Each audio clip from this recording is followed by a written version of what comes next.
Like any 12-year-old, Tyra Liko loves being active.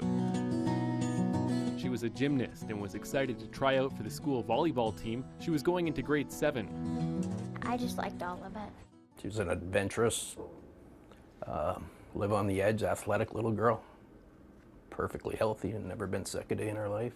But in October of 2016, her world started to change forever. She hit her head on a desk at school and thought nothing of it until I just started getting headaches and throwing up every morning. Every day when she woke up, she would throw up. It was one of those weird symptoms. first doctors thought it was a virus, then post-concussion syndrome. A few weeks later, friends noticed Tyra holding her head forward. Doctors couldn't explain it. After more than a month without answers, We woke up one Sunday morning and she threw up again, and I just said, we're going to CHEO.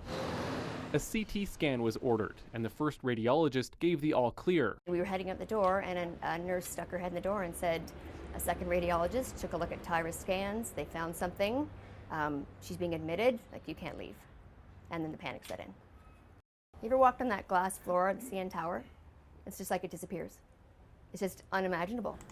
An MRI confirmed their worst fears. And this is a tumor. A tumor the size of an apricot in the back of Tyra's brain. I get sad sometimes because I remember my mom's face when they told her I had cancer. Terrified. Yeah, am I gonna die, Mommy? That's what we heard a lot. One of the hardest parts, telling Tyra's brothers Brock and Cade and sister Peyton. It shocked me. It's my youngest sister, right? And it took me by surprise. I don't even know how to explain it, really. Just give me a sec here. That day you looked around the room and you realized that cancer had just changed everyone's lives. Just 3 days after being admitted, Tyra was on the operating table. 13 and a half hours of surgery later, the tumor had been completely removed. 8 days later, they found out it was medulloblastoma, a highly aggressive form of brain cancer. It's a very primitive tumor. It's an embryonal tumor, meaning it's from very immature cells, and so it needs more aggressive therapy. Tyra spent 26 days at CHEO, then had to start radiation. Living in Perth, they drove to Ottawa every day for 6 weeks. It was just the hardest because I had to go to Ottawa every single day. And are you going to go to school this week? Yeah.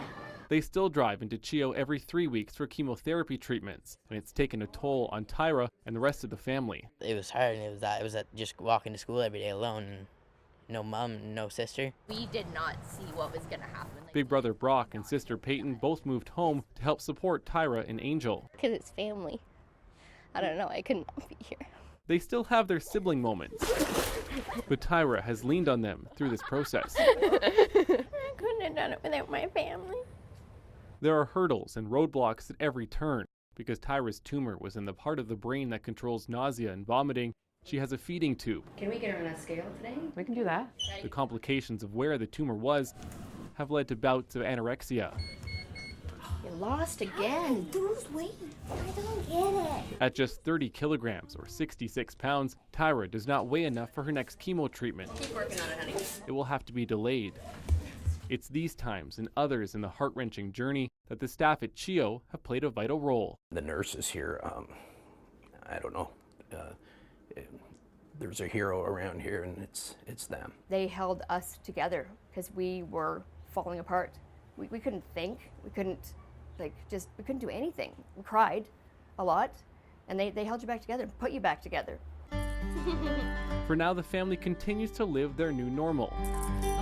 A new cat, Poppy, was a birthday present for Tyra in May. This is Grumpy Bunny. This is Olaf. She also continues to collect stuffies and snow globes. This is the Grumpy Cat. You know how he's always on. Drawing support from the community, CHEO, and her battle against cancer, Tyra pushes on. Tyra's very powerful. She's strong. She's amazing. And so we see that finish line and we're ready for it. And then after that finish line hits, we'll rest for a while and then we'll rehabilitate that little adventurous, athletic little girl. Matt Scooby, CTV News.